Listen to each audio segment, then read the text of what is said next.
নমস্কার বন্ধুরা, আমি কোজাগরি আবারও চলে এসেছি তোমাদের কাছে একটা ভিডিও উপস্থাপন করতে। বন্ধুরা, চলছে শ্রাবণ মাস হাতে গোনা আর কয়েকটি দিন। এই বছর 2024 সালের শ্রাবণ মাস 32 দিনের।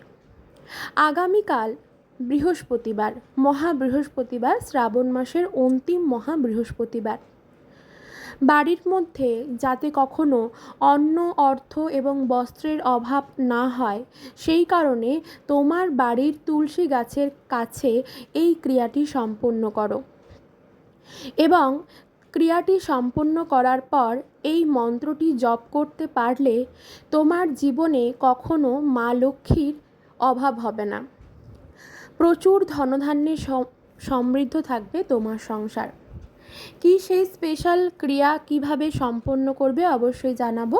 তবে চলো বন্ধুরা, তার আগে একটু আমার চ্যানেলের ইন্ট্রোটা দিয়ে ফেলি। যারা ইউটিউব থেকে দেখছো তাদেরকে জানাই আমি ওমের মা চ্যানেল থেকে সবাইকে সুস্বাগতম। আশা করি সকলে খুব ভালো আছো, সুস্থ আছো, আমিও ভালো আছি। আর যারা আমার ফেসবুক পেজ কোজাগরি ঘোষ এইখান থেকে ভিডিওটি দেখছো তাদেরকেও সুস্বাগতম জানাই। বন্ধুরা, ভিডিওটি ভালো লাগলে অবশ্যই একটা লাইক আশা করব, শেয়ার করো আপনজনদের সাথে, কমেন্ট করে জানিও যদি কিছু জানার থাকে, অবশ্যই তোমাদের কমেন্টের রিপ্লাই দেবো। তো চলো আর বেশি কথা না বলে স্পেশাল কি ক্রিয়া, যেটা অবশ্যই আগামীকাল শ্রাবণ মাসের অন্তিম মহা বৃহস্পতিবার তোমার বাড়ির তুলসী মঞ্চে অর্থাৎ তুলসী গাছের কাছে এই ক্রিয়াটি সম্পন্ন করতে হবে ছোট্ট এই মন্ত্র সহযোগে।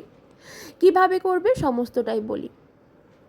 প্রথমেই বলি, যখন ক্রিয়াটি করবে আগামীকাল, তার আগে তোমার বাড়িতে যদি তুলসী মঞ্চ থাকে তবে সেটি পরিষ্কার পরিচ্ছন্ন করে ধুয়ে নাও। আর যদি তুমি কোনো ফ্ল্যাট বাড়িতে থাকো, সেখানে যদি তুলসী মঞ্চ না থাকে, যদি তুলসী গাছ রেখে থাকো, তো সেইখানটিও জায়গাটি পরিষ্কার করে নাও। মাটির মধ্যে মানে টপের যে মাটি থাকে, গাছের গোড়াতে যেন কোনো শুকনো পাতা পড়ে না থাকে, সেই জায়গা পরিষ্কার করে নাও। পুরনো ফুল পরিষ্কার করে নাও, মাটি পরিষ্কার করে রাখো, স্থানটি পরিষ্কার পরিচ্ছন্ন করে রাখো। ক্রিয়াটি করার আগে অবশ্যই বাড়ির প্রত্যেকটি কোনায় কোনায় পরিষ্কার করে নেবে, ঘর বাড়ি পরিষ্কার পরিচ্ছন্ন রাখবে, ঠিক আছে? কারণ মা লক্ষ্মী পরিষ্কার পরিচ্ছন্ন বাড়ি অত্যন্ত পছন্দ করেন এবং মা লক্ষ্মীর যখন আগমন ঘটে আমাদের সংসারে, তখন কিন্তু সর্বপ্রথম মা আমাদের রান্নাঘরেই প্রবেশ করেন।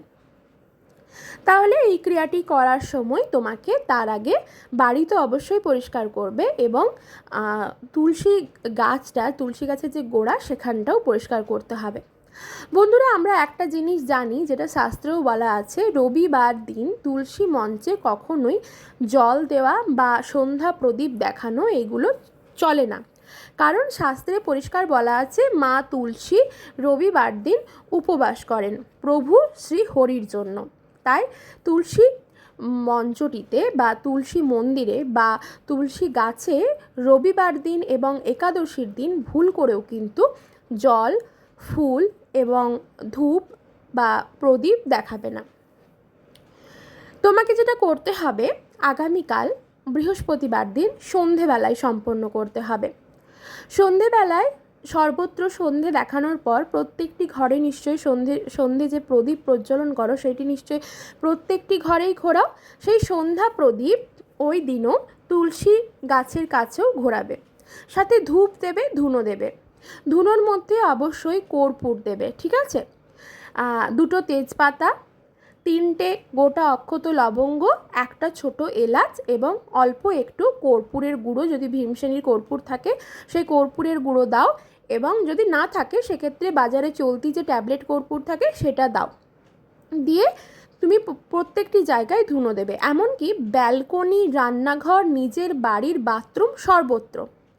এবং সাধ্য অনুযায়ী মা লক্ষ্মীর আরাধনা করো সন্ধেবেলায়।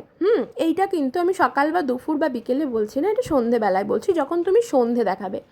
তারপর তুলসী গাছের কাছে গিয়ে, অর্থাৎ তুলসী মঞ্চের কাছে বা তুলসী গাছের কাছে মা তুলসী ও মা লক্ষ্মীর আরাধনা করে এই মন্ত্রটি জপ করবে অবশ্যই করে। সেদিনে বাড়িতে 2টি প্রদীপ প্রজ্বলন করো। একটি প্রদীপ প্রজ্বলিত থাকবে তোমার ঠাকুর ঘরে, ঠাকুরের স্থানে, এবং আরেকটি মাটির প্রদীপ প্রজ্বলিত থাকবে তুলসী গাছের গোড়ায় অর্থাৎ তুলসী মঞ্চে। প্রদীপটি যদি প্রদীপগুলি যদি ঘিযুক্ত প্রদীপ করতে পারো তাহলে খুব ভালো হয়। যদি ঘিযুক্ত প্রদীপ না পারো সেই ক্ষেত্রে সর্ষে তেলে প্রদীপ প্রজ্বলন করো এবং সেই প্রদীপের মধ্যে এক টুকরো করে কর্পূর এবং একটা গোটা অক্ষত লবঙ্গ দিয়ে দাও। ঠিক আছে, দিয়ে সুন্দর করে মা লক্ষ্মীর শ্রীং মন্ত্রটি 108 বার জপ করো। তোমার ঠাকুর ঘরে নিশ্চয়ই মা লক্ষ্মী নারায়ণের বা মা লক্ষ্মীর কোনো চিত্রপট বা বিগ্রহ বা মূর্তি থাকবে, সেখানে শ্রীং মন্ত্র মা লক্ষ্মীর যে বীজ মন্ত্র সেটা 108 বার আগে জপ করে নাও, হয় 51 বার নচেত 108 বার। এটা কিন্তু বন্ধুরা এই শ্রাবণ মাস চলাকালীনই করতে হবে। আগামীকাল মহাবৃহস্পতিবার, যেহেতু অন্তিম বৃহস্পতিবার, তাই করতে হবে। শুদ্ধাচরণে সমস্ত কিছু করবে, এই দিকটা একটু খেয়াল রাখবে, কারণ সব দিকটা যেন পরিষ্কার পরিচ্ছন্ন থাকে। কাজটা করার সময় যেন কোনোভাবে ব্যাঘাত না ঘটে, মানে তোমার মন যেন ছটফট না করে যে আমাকে এই কাজটা করতে হবে, এটা তাড়াতাড়ি করে নিই, বা পিছন থেকে কেউ যেন না ডাকে, বা তোমাকে কোথাও বেরোতে হবে তুমি চটজলদি করছো, এটা কিন্তু করবে না।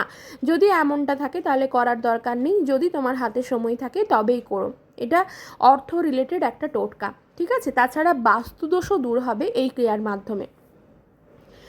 এরপর তোমাদের বলি যে কোন সেই বিশেষ মন্ত্র, যেই মন্ত্র জপ করার সময় তোমাদের মন্ত্রটি জপ করতে হবে তুলসী মঞ্চের কাছে, অর্থাৎ তুলসী গাছের গোড়ার কাছে এই ক্রিয়াটি তোমাদেরকে করতে হবে, তুলসী মঞ্চের কাছে।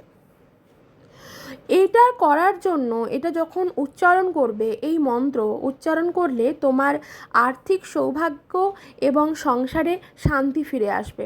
প্রচুর পরিমাণে ধনসম্পদের মালিক হতে পারবে, তুমি প্রচুর পরিমাণে অর্থ রোজগার করতে পারবে।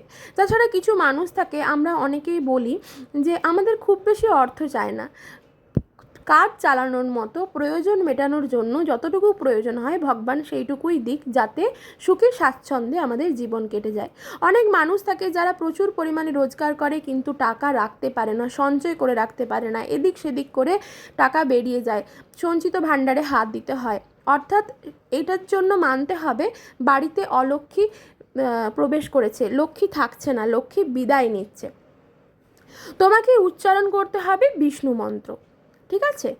বিষ্ণু মন্ত্রটি কি সেটা আমি তোমাদের বলে দিব, স্ক্রিনে দেখতে পাবে।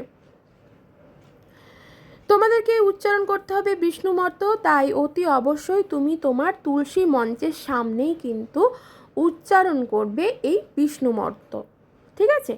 মন্ত্রটি যথাক্রমে স্ক্রিনে দেখা যাচ্ছে, ভালো করে দেখে নাও। মন্ত্রটি হলো ওং নমো নারায়ণায় নমঃ, ওং নমঃ নারায়ণায় নমঃ, ওং নমঃ নারায়ণায় নমঃ, ঠিক আছে? এই মন্ত্রটি 3 বার চোখ বন্ধ করে মাটির প্রদীপ হাতে নিয়ে মা তুলসীর কাছে আরতি করতে করতে তোমাদেরকে এই মন্ত্রটি জপ করতে হবে, যার ফলে তোমাদের বাড়িতে কোনো রকম আর্থিক সংকট কোনো রকম দেখা যাবে না। অর্থ লাভ করতে পারবে, বা তোমার কাজে যে ব্যাঘাত ঘটছে, বাধা আসছে, সেই বাধা বিপত্তি একেবারেই দূরীভূত হবে। তাছাড়া তোমার জীবনে তুমি যে একটা লক্ষ্যে আছো, লক্ষ্য স্থির করে একটা কাজের দিকে এগিয়ে যাচ্ছ, যার ফলে বারবার তোমার জীবনে ব্যাঘাত আসছে, সেটাও কিন্তু একেবারে চিরতরে কেটে যাবে। তাছাড়া বাড়ির মধ্যে যদি কোনো বাস্তুদোষ থেকে থাকে, তোমার যদি মনে হয় কোনো নেগেটিভ অর্জার প্রবেশ ঘটেছে তোমার বাড়িতে, তাহলে দেখবে সেই নেগেটিভ অর্জাও কিন্তু দূরীভূত হবে তোমার বাড়ি থেকে। কোনো নেগেটিভ শক্তি তোমার বাড়ির আশেপাশেও ঘুরতে পারবে না, কোনো মানুষের মধ্যেও ঢুকতে পারবে না, তোমার বাড়ির মানুষের মধ্যে।